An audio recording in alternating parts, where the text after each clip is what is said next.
The stars were burning. Not the stars themselves, but the colonies that orbited them. Ambassador Thessaly Vorn watched the destruction on her viewing screen and felt her hearts, all three of them, breaking. Inside her chest, the Volanthi had lived in peace for 12,000 years. Their homeworld, Sarafor, was a beautiful place. Soft orange light from their gentle sun touched forests that glowed blue and purple at night. Their cities floated on clouds of anti-gravity crystals, rising and falling with the seasons like leaves on wind. The Volanthi had never built weapons. They had never needed soldiers. War was something they read about in old books, something that happened to other species long ago. Now war had come to them. The harvesters arrived without warning. Their ships were black and ugly, shaped like the bones of dead creatures. They did not send messages. They did not make demands. They simply began destroying everything in their path. Colony after colony fell silent. Billions of Volanthi died in the first 3 days. Thessaly stood in the communication center of the High Council building. Her 4 delicate arms hung at her sides, trembling. Around her, technicians worked frantically at their stations, trying to reach anyone who might help. The screens showed only bad news. The Kreth Dominion had sent a message expressing their deep concern, but offered no ships. The Arn Federation cited something called a Strategic Neutrality Clause and wished them well. The Assembly of 12 Worlds simply did not respond at all. "We have contacted every member of the galactic community," said Elder Morith, his ancient voice heavy with despair. "None will help us." Thessaly turned to face him. Morith was old even by Volanthi standards, his skin pale and thin like paper, his eyes clouded but still sharp. He had served on the council for 200 years. He had seen many crises, but nothing like this. "There is one species we have not contacted," Thessaly said quietly. The room went silent. Every technician stopped working. Every council member turned to look at her with expressions of shock and fear. "No," said Elder Morith firmly. "We cannot. They are the only ones with the military power to stop the harvesters. They are Deathworlders, Thessaly. Do you understand what that means?" Everyone understood what it meant. The humans came from Earth, a planet that the galactic community had classified as a Class 12 death world. This was the highest danger rating possible. Earth was a place of extreme temperatures, violent weather, unstable ground that shook and split open, and a biosphere where almost every creature had evolved to kill other creatures. The humans had not just survived there. They had become the dominant species. The reports about humanity were terrifying. They had fought wars against each other for their entire history, wars over land, over resources, over ideas, sometimes over nothing at all. They had created weapons capable of destroying their own planet and had kept those weapons pointed at each other for decades. They ate the flesh of other animals. They kept predators as pets. They thought jumping out of aircraft for fun was a reasonable hobby. When humanity first made contact with the galactic community 40 years ago, the other species had reacted with horror. The humans were too violent, too unpredictable, too dangerous. They were given a quarantine zone, a small section of space where they were expected to stay and told not to leave it. The message was clear. You are not welcome among civilized peoples. They are monsters, Elder Morith said. We would be trading one enemy for another. The harvesters will kill all of us, Thessaly replied. Every child, every elder, every living thing on our worlds. At least with the humans, there is a chance they might help. And if they don't? If they come here and decide to take what the harvesters would have taken? Thessaly closed her eyes. She thought about her daughter, Morel, who was only 12 years old. She thought about the schools full of children on Sarafor, the hospitals full of elderly who could not evacuate, the millions of ordinary Volanthi who had never done anything wrong to anyone. Then we die anyway, she said. But at least we will have tried everything. The council debated for 6 hours. Some members wept. Others shouted. In the end, the vote was close, but Thessaly won. She was authorized to send a message to Earth. She recorded it herself, standing before the transmission array with her forearms folded across her chest to hide their shaking. She spoke slowly and clearly, knowing that translation software would convert her words into human language. People of Earth, she began. I am Ambassador Thessaly Vorn of the Volanti Collective. We are a peaceful species. We have never made war on anyone. We have never harmed anyone. And we are dying. She transmitted footage of the Harvester attacks, cities burning, ships exploding, crowds of Volanti running in terror. She showed them the numbers. 14 colonies destroyed, 3 billion dead, the main fleet approaching Sara 4 itself. The galactic community has abandoned us, she continued. No one will help. You are our last hope. I know that other species have treated you badly. I know they have called you monsters and locked you away from the rest of the galaxy. But we are asking, no. We are begging, please help us. We will accept any terms. Any price. We will give you whatever you want. Just please. Our children are dying.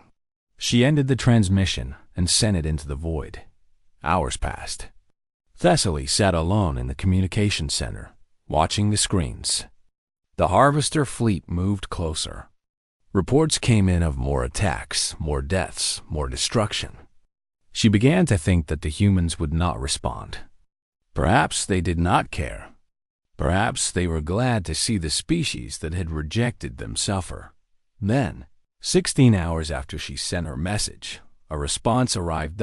It was short, almost insultingly casual.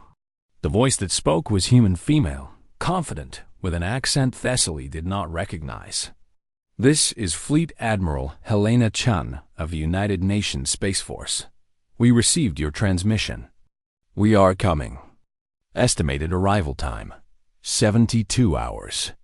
Hold your position and do not engage the enemy. There was a pause.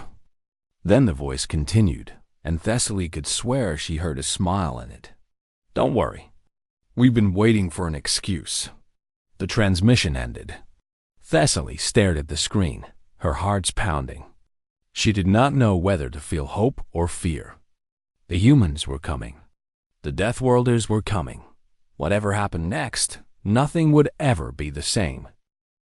The next 3 days were the longest of Thessaly's life.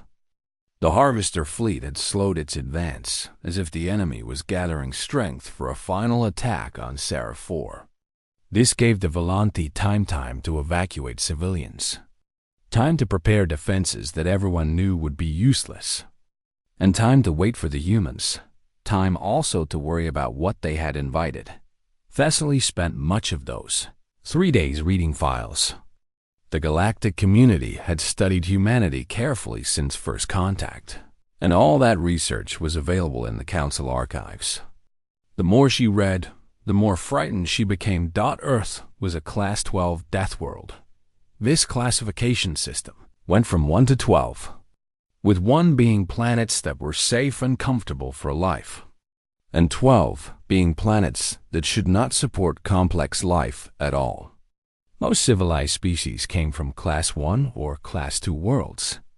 The Volanti homeworld was a Class 1 perfect temperature, stable weather, no dangerous predators. Earth was different.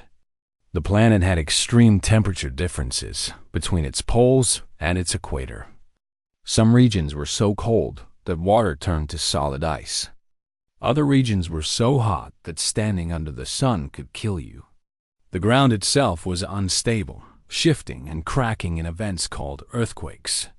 Mountains would sometimes explode, covering entire regions in fire and ash. Massive storms swept across the oceans, destroying anything in their path. And that was just the planet.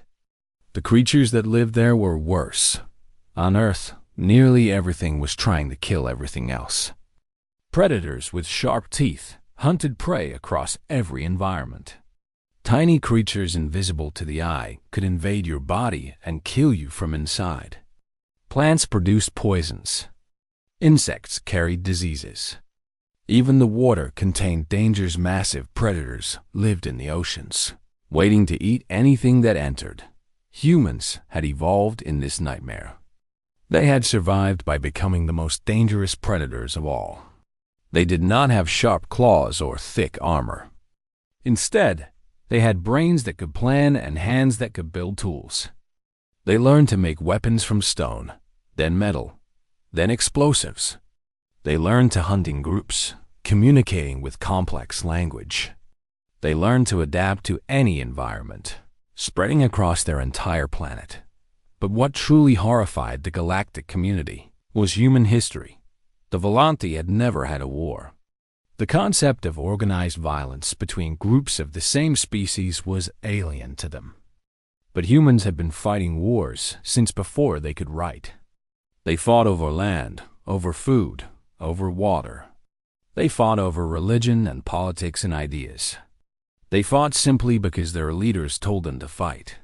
The files contained images from human wars. Thessaly had to stop looking at them after a while. Cities reduced to rubble. Fields covered with dead bodies.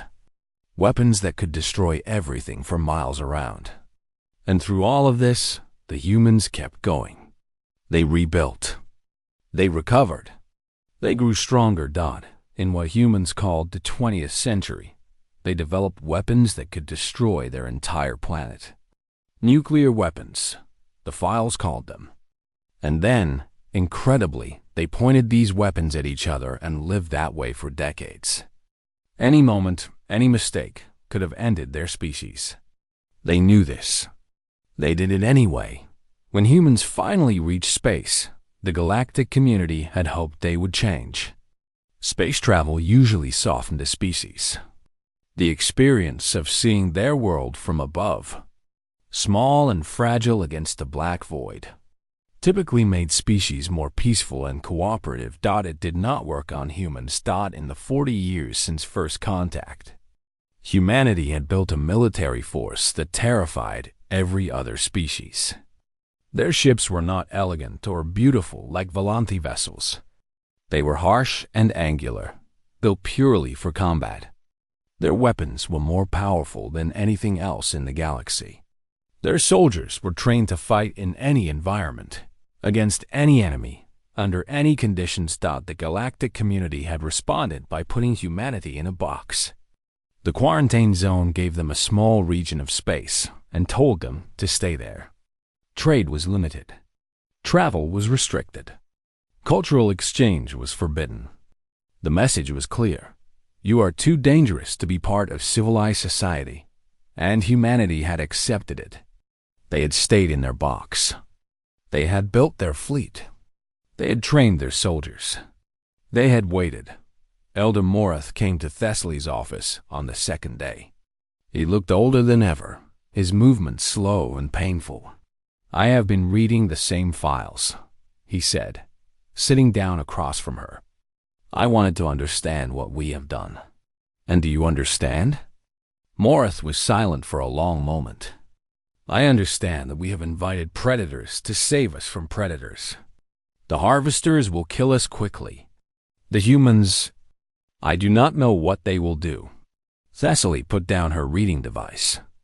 The files say that humans are aggressive, violent, and dangerous. But they also say something else. What? Humans form strong bonds with others. They are loyal to their friends. They protect those they care about, sometimes dying to do so. They have a concept called justice, the idea that those who do wrong should be punished, and those who are innocent should be protected. Morath made a sound that might have been a laugh. You think they will see us as innocent? As friends? I think they will see the harvesters as wrong, Thessaly said. And I think humans hate what is wrong more than they love what is safe. The third day came. The harvester fleet began moving again, approaching Seraph 4. Evacuation ships carried millions of Volanti away from the planet. but millions more could not leave. The hospitals were full.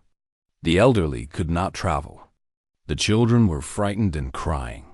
Thessaly stood in the command center, watching the enemy approach on the main screen. Around her, officers reported numbers and distances and probabilities. None of the probabilities were good. Then the scanner officer made a strange sound.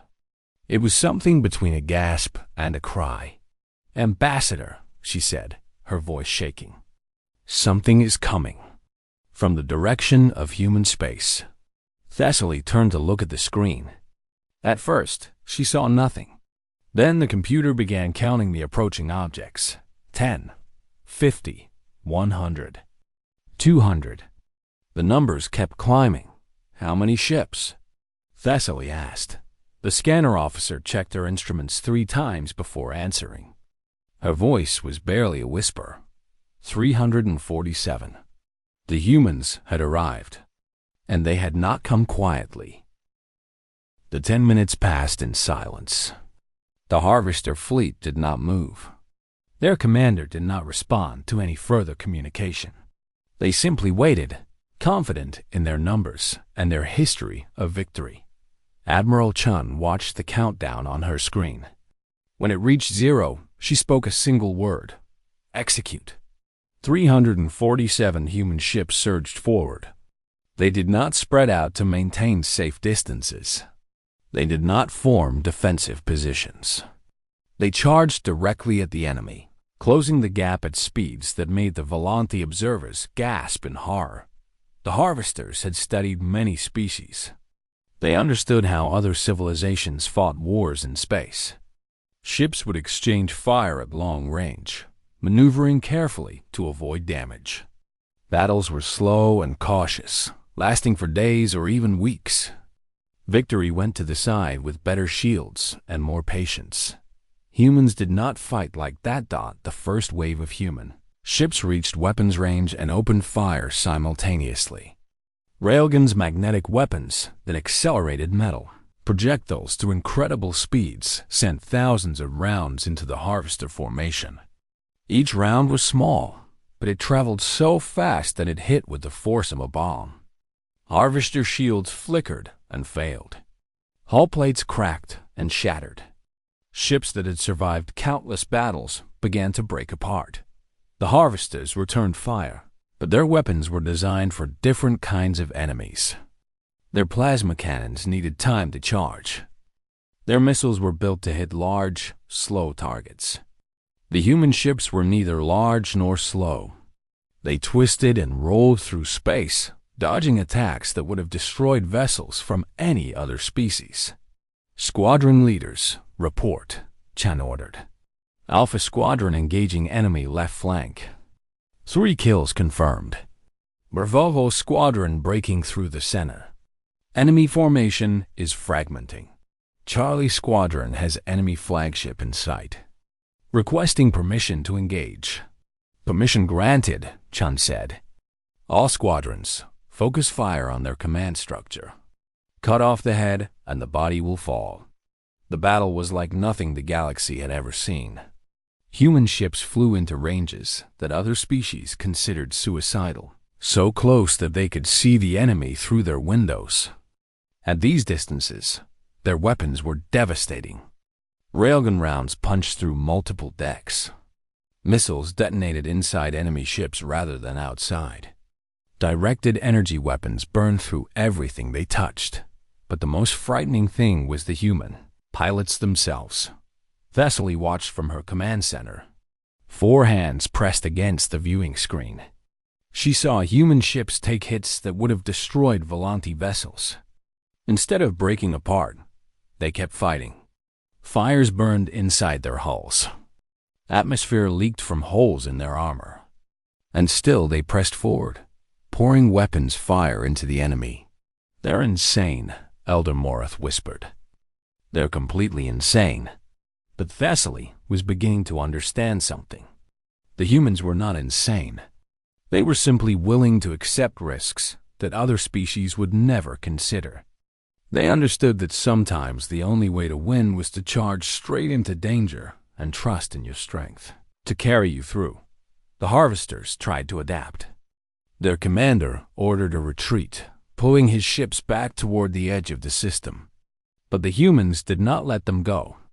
Chun sent her fastest ships, destroyers, and cruisers built for speed to cut off the escape routes. The harvester fleet found itself surrounded, trapped between the main human force and the blocking squadrons. Harvester Commander, Chun broadcast on open channels. Your fleet is surrounded. Your ships are being destroyed. You may surrender now and save what remains of your people. The response came in broken transmissions.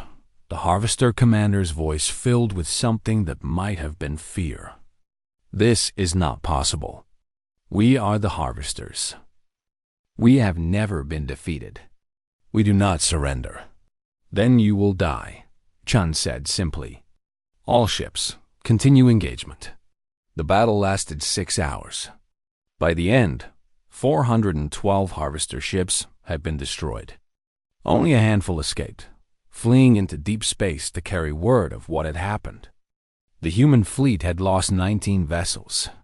19 ships against 412 as the shooting stopped. Chun allowed herself to feel the exhaustion that she had been holding back. She was not young anymore, and 6 hours of constant tension had taken their toll. But there was still work to do. Medical ships, begin rescue operations, she ordered. Look for survivors on both sides, yes, both sides. If any harvesters are alive in the wreckage, bring them in. They're prisoners now, not enemies. Her staff officers looked surprised, but they obeyed. That was the human way. You fought with everything you had, but when the fighting stopped, you showed mercy. Even to those who had shown none to others. Chun opened the channel to the Volanti command center. Ambassador Thessaly's face appeared on her screen, a strange face, with 4 arms and skin that shifted colors with emotion. Right now, that skin was pale and trembling. Ambassador, Chen said, the Harvester fleet has been destroyed. Your system is secure. We're sending medical and engineering teams to the surface immediately to begin humanitarian operations. Thessaly struggled to speak. A voice came out as a whisper. Admiral, how can we ever thank you? Chun smiled a real smile, warm and genuine. You don't need to thank us, Ambassador. This is what humans do. Oh, and one more thing. I heard that you have children who were scared and upset. We brought something that might help. Do your people have anything like chocolate? Thessaly did not know what chocolate was. But 6 hours later, when human soldiers began handing out small brown squares to Volanti children, she watched the little ones taste them and smile for the first time in weeks. She decided that she liked chocolate very much. Fleet Admiral Helena Chun stood on the bridge of the UNSF Indomitable and allowed herself a small smile. For 40 years, humanity had been treated like dangerous animals by the rest of the galaxy. They had been locked away, ignored, and feared. Now someone finally needed them. Chun was 62 years old. She had joined the Space Force when she was 18, back when humanity's fleet was small and uncertain.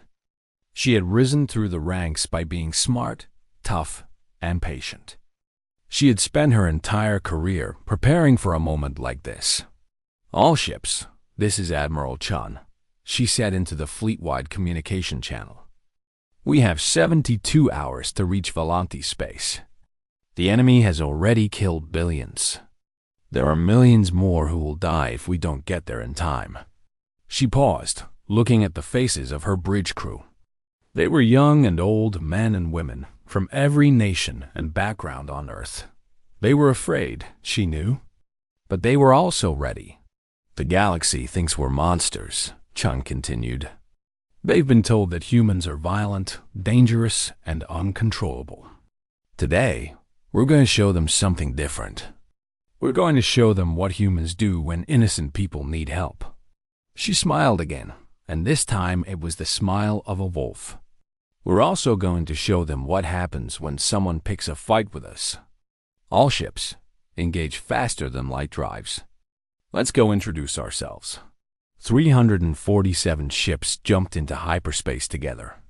It was the largest deployment of human military force in history. The journey took almost exactly 72 hours. During that time, Chun finalized her plans. She studied everything known about the harvesters, their ships, their weapons, their tactics. She learned that they had conquered 37 species and had never been defeated. She learned that they did not take prisoners or accept surrenders. They simply destroyed everything in their path and took whatever resources remained. She also planned something else. Something that had nothing to do with military tactics. "I want a full ceremonial display when we arrive," she told her staff officers. "Everything we have. Lights, music, formation, flying. I want the Volanti to see us coming from 1,000,000 kilometers away." Commander Jackson, her second-in-command, raised an eyebrow. "A ceremonial display, Admiral? In a combat zone?" "The Volanti are terrified," Chan explained. "They're afraid of the harvesters, and they're afraid of us. They ask monsters for help, and they're expecting monsters to arrive. I want to show them something else first." "What do you want to show them?" Chun thought about it for a moment. "Joy," she said finally. "I want to show them that humans are capable of joy." The fleet dropped out of hyperspace, exactly on schedule. The first thing they saw was Seraph 4, a beautiful green and blue planet hanging in space like a jewel. The second thing they saw was the Harvester fleet. Hundreds of ugly black ships arranged in attack. Formation. The third thing that happened was that every human ship lit up like a star. Chun had ordered the ceremonial lightwork, a tradition that dated back to the earliest days of human space exploration. Every ship carried external lights that could display colors and patterns. Usually, these were used for celebrations and festivals. Today, they would be used for something different. The human fleet blazed with color. Red, blue, gold, white lights scrolled across every hull in complex patterns. Holographic projectors painted images on the sides of the ships. Earth is seen from space, the flags of every nation. Animals that humans considered symbols of strength and courage. Lions, eagles, dragons, wolves. Then the music started. Chun had chosen it herself. It was a piece called Ode to Joy by a human composer named Beethoven. The sound was transmitted on open frequencies, broadcasting across space for anyone to hear. It was loud and powerful and beautiful, full of crashing drums and soaring strings and voices singing in harmony. The Volante. Communication channels exploded with confusion. Thessaly, watching from her command center, could not believe what she was seeing. The feared Deathworlders had arrived with lights and music like children at a festival. "What are they doing?" asked Elder Morath, standing beside her. Thessaly had no answer. She watched as the human fleet began to move, and her confusion deepened. The ships were not flying in attack formation. They were flying in patterns, geometric shapes that shifted and flowed like water. They performed maneuvers that served no tactical purpose. Rolls, spirals, turns so sharp that they should have torn the ships apart. "They're dancing," Thessaly whispered. "They're actually dancing." The human ships formed words in their language. Thessaly's translator converted them. "Hello, friends. We are here. For 15 minutes. The human fleet performed their display." The music changed several times, sometimes loud and exciting, sometimes soft and gentle. The lights painted pictures in the darkness of space. The ships moved with perfect coordination, 347 vessels acting as one. Then they saw the Harvester fleet, and everything changed. The lights died. The music stopped. The dancing formations snapped into something else. Something hard and angular and aggressive. Chen's voice came across the communication channel. And this time, there was no warmth in it at all. "Harvester vessels.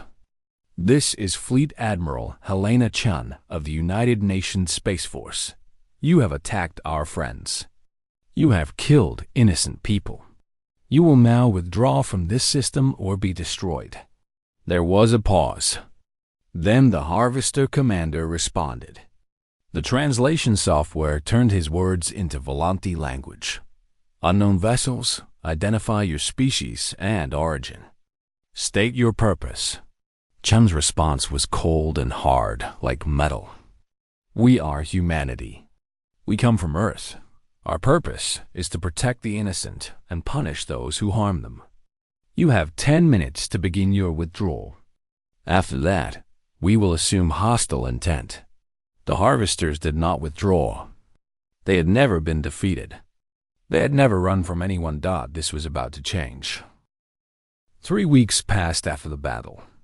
The Harvester threat was gone, at least for now. The survivors who had escaped would carry word of their defeat to the rest of their species, and perhaps they would think twice before attacking anyone else. But on Seraph 4, the work of healing had just begun. The humans stayed. That was the thing that surprised Thessaly most of all. She had expected them to leave once the fighting was done, to return to their quarantine zone and wait for the next crisis. Instead, they sent more ships, not warships this time, but medical vessels and cargo transports and construction platforms. Human doctors worked alongside Volanti healers in the hospitals. The humans did not know Volanti biology, but they learned quickly. They asked questions, took notes, and adapted their equipment to treat alien patients. When they encountered problems they could not solve, they contacted specialists back on Earth and worked through the night to find answers. Human engineers helped rebuild the destroyed infrastructure. Power stations, water treatment plants, communication networks, all the systems that a civilization needed to function. They worked 18-hour shifts, stopping only to eat and sleep. And even during their breaks, they found time to sit with Volanti children and teach them human games. Thessaly watched a group of human soldiers playing something called football with a crowd of young Volanti. The children did not understand the rules, and their forearms gave them an unfair advantage, but everyone was laughing. One of the soldiers, a large man with dark skin and a bright smile, picked up a small Volanti child and put her on his shoulders so she could see better. "They are not what I expected," Elder Morith said, standing beside Thessaly as they observed the scene. "No," Thessaly agreed. "They are not." The file said they were violent and dangerous. The file said they could not control their aggressive impulses. Thessaly turned to look at the old elder.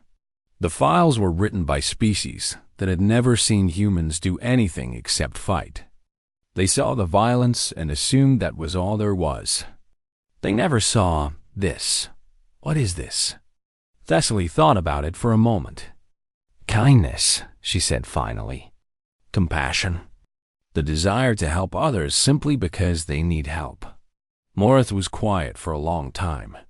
Finally, he spoke again. "I think I understand now.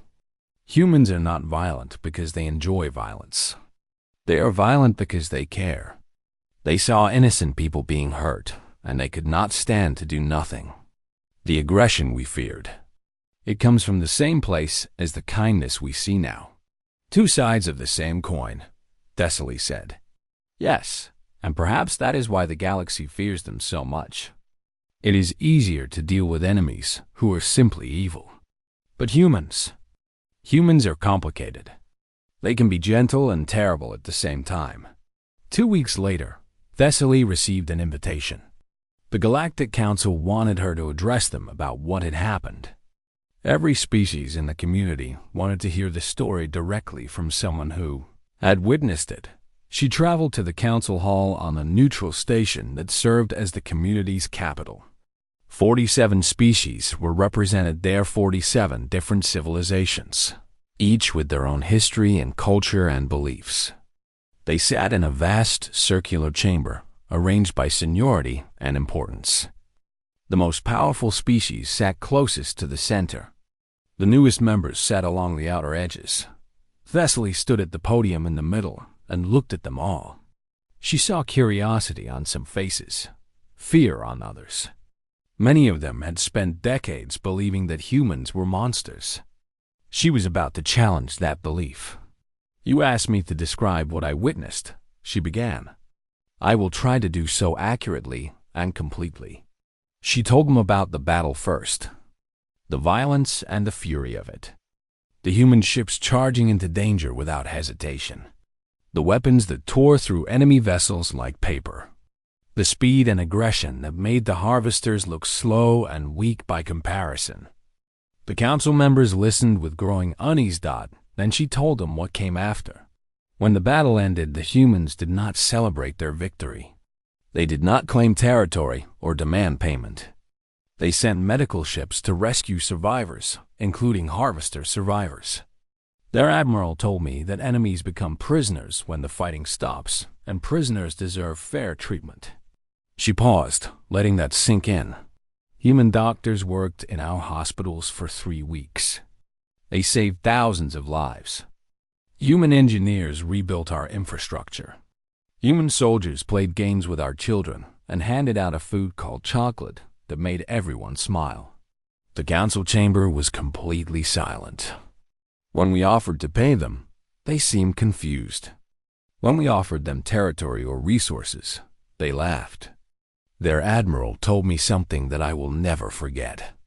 She said, "We don't help people because we want something. We help people because someone needed help and we could give it." Thessaly looked around the chamber, meeting the eyes of as many delegates as she could. "You have called them monsters. You have called them Deathworlders. You have locked them away in a corner of the galaxy and hoped they would stay there. But when my people were dying, when every one of your species offered nothing but words and excuses, the monsters came. And they did not come to conquer. They came to help." She let the silence stretch for a long moment. "Perhaps," she concluded, "it is time we reconsidered what makes a monster. Perhaps the real monsters are not those who are capable of violence, but those who are capable of helping and choose not to." She stepped down from the podium and walked out of the chamber. Behind her, she could hear the council erupting into debate, shouting, arguing, some agreeing and some refusing to listen. It did not matter. The seeds had been planted. Change would come eventually. 6 months later, Admiral Chun received a message at her desk on the Indomitable. The Galactic Council had voted to invite humanity to send a permanent diplomatic delegation. For the first time in 40 years, the quarantine was being lifted. Humans would be allowed to travel freely, trade openly, and participate in galactic civilization as equals. Chun read the message twice, then forwarded it to Earth with a simple note about time. She turned off her computer and walked down to the recreation area, where a group of Valanthi children were waiting for her. They had learned to play football surprisingly well, although they still cheated by using all 4 arms. Chun did not mind. She was teaching them something more important than rules. She was teaching them that humans, the feared Deathworlders, the monsters of the galaxy, could be trusted. Could be friends. Could be family. The galaxy was finally ready to see humanity for what they really were. And humanity, as always, was ready to make one hell of an impression.